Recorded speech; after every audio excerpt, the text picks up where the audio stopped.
और मजा ये है कि तुम मुझसे पूछते हो, तुमने कृष्ण से नहीं पूछा, राम से नहीं पूछा। ये राम ने दुनिया बनाई, सूरज को रोक सकते थे और इनकी औरत को रावण भगा ले गए। गजब के सर्वशक्तिमान, बड़े सर्वज्ञ, बड़े सर्वव्यापी, अपनी औरत को भी न बचा सके और क्या खाक बचाएंगे।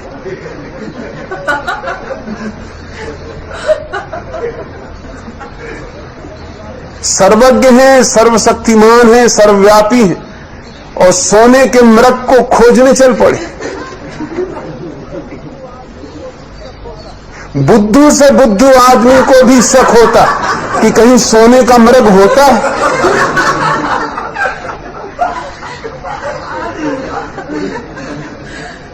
मगर तुम ये प्रश्न उनसे नहीं पूछोगे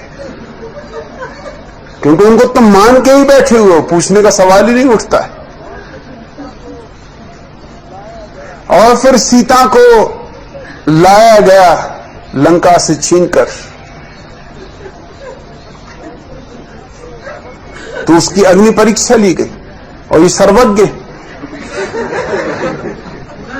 जब सर्वज्ञ हैं और सर्वव्यापी हैं तो उनके पता ही होना चाहिए कि सीता ने कोई भी ऐसा काम नहीं किया है कि उसकी अग्नि परीक्षा ली जाए।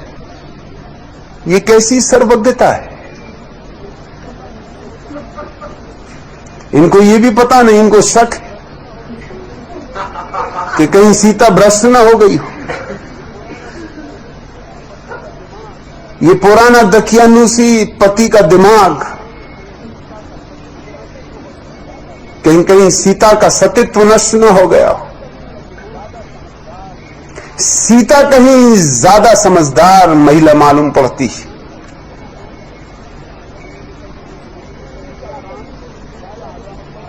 उसने नहीं कहा राम से कि तुम भी आ जाओ, साथ ही साथ दोनों निकल जाएं आंख से, क्योंकि तुम भी इतनी देर अकेले रहे और कोई अच्छे संग साथ में रहे भी नहीं। अंदर बंदर न मालूम कहां कहां के रीछ भालू, पता नहीं क्या करते रहे, क्या हुआ क्या नहीं हुआ। और जब विवाह हुआ था तो साथ साथ गांठ बांध के चले थे, चलो इसमें भी गांठ बांध के गुजर जाएं।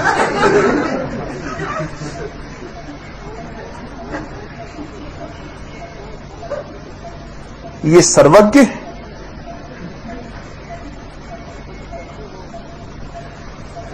और तुम कहते हो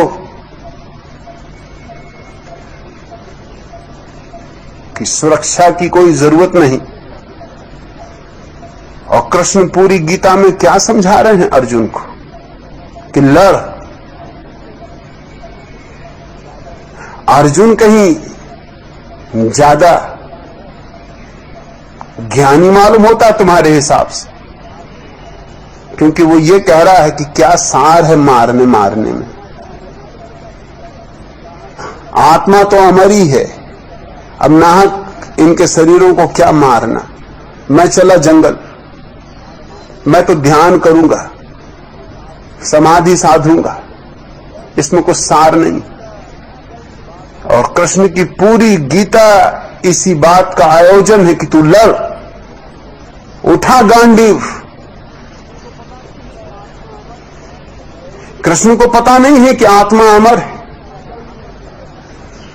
कहते तो वो यही है कि न हन्यते हन्य माने शरीर है, शरीर मरता है, आत्मा नहीं मरती। मगर उससे उन्होंने मतलब क्या निकाला है? उससे मतलब उन्होंने बहुत चालबाजी का निकाला है।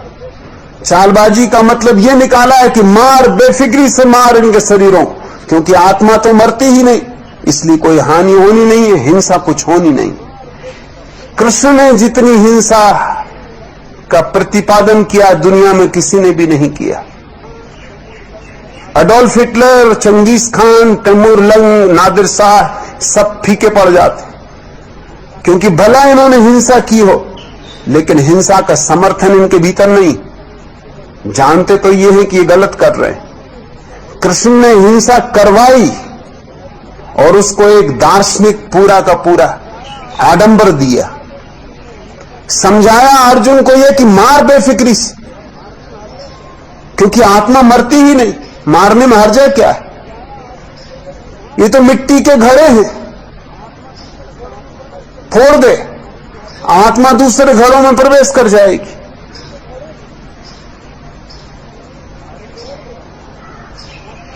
तुम इन सारे लोगों को भगवान मानते रहे हो।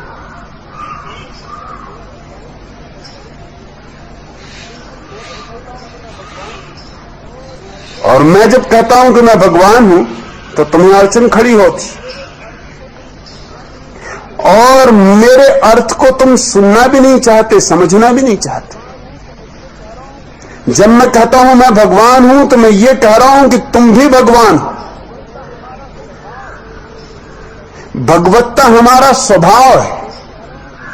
यह और बात है कि कोई पहचान ले या ना पहचान। जो पहचान ले वह भगवान, जो न पहचाने वो भी भगवान है, लेकिन उसे पता नहीं होगा। कोई सोया है, कोई जागा है, मगर सोने और जागने वाले के भीतर एक ही चेतना का वास है। तो जब मैं कहता हूं मैं भगवान हूं तो मैं ये नहीं कह रहा हूं मैंने दुनिया बनाई। मैं ये भी नहीं कह रहा हूं जैसा कृष्ण कहते हैं कि जब जब धर्म की हानि होगी तब तब मैं आऊंगा और रक्षा करूंगा।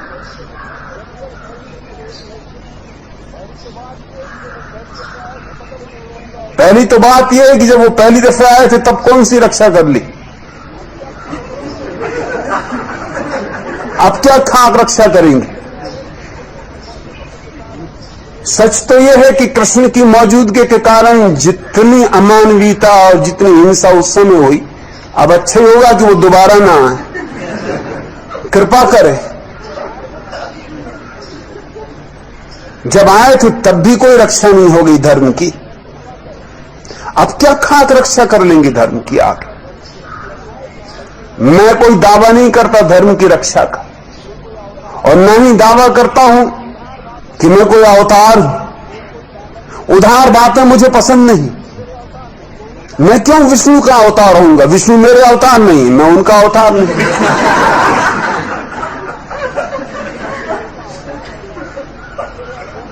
मैं किसी का अवतार नहीं हूं, मैं किसी की रक्षा के लिए आया नहीं हूं। मुझे किसी धर्म की रक्षा नहीं करनी है, मुझे तुम्हें किसी पाप से नहीं बचाना है। मैं आनंदित हूं, मैंने अपने को जाना, मैं आनंदित हूं, और मेरे आनंद का यह हिस्सा है कि तुम्हें भी मैं अपने आनंद से परिचित करा दूं। फिर तुम्हारी मौज है, तुम स्वीकार करो न करो, वह तुम्हारी मालकियत है। और तुम कहते हो कि आपको पूजा की आकांक्षा है। अगर मुझे पूजा की आकांक्षा हो तो तुम सोचते हो मुझे कोई अड़चन है? रोज पूजा करवा सकता हूं, रोज फूल चढ़वा सकता हूं, रोज आरती उतरवा सकता हूं। इसमें अड़चन क्या है? पत्थरों की आरती उतर रही है तो जिंदा आदमी में क्या अड़चन है आरती उतरवाने की?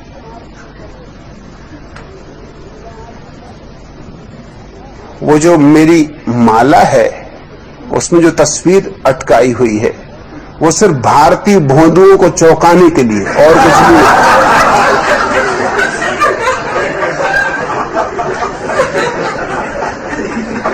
एक मजाक है और कुछ भी नहीं।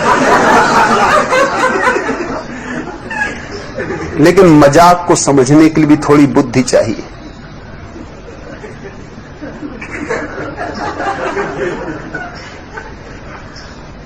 ना तो मैं किसी को कह रहा हूं कि मेरे पैर छुओ, ना मैं किसी को कह रहा हूं मेरी पूजा करो।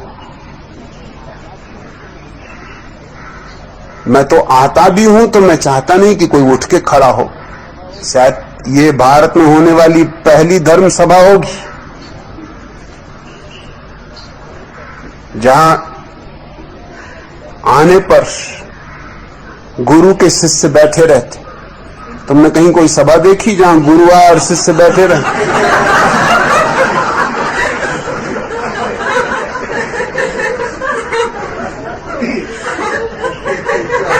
ये शायद पहली सभा होगी भारत के पूरे इतिहास में जहां गुरु हाथ जोड़ के तुम्हें नमस्कार करता है।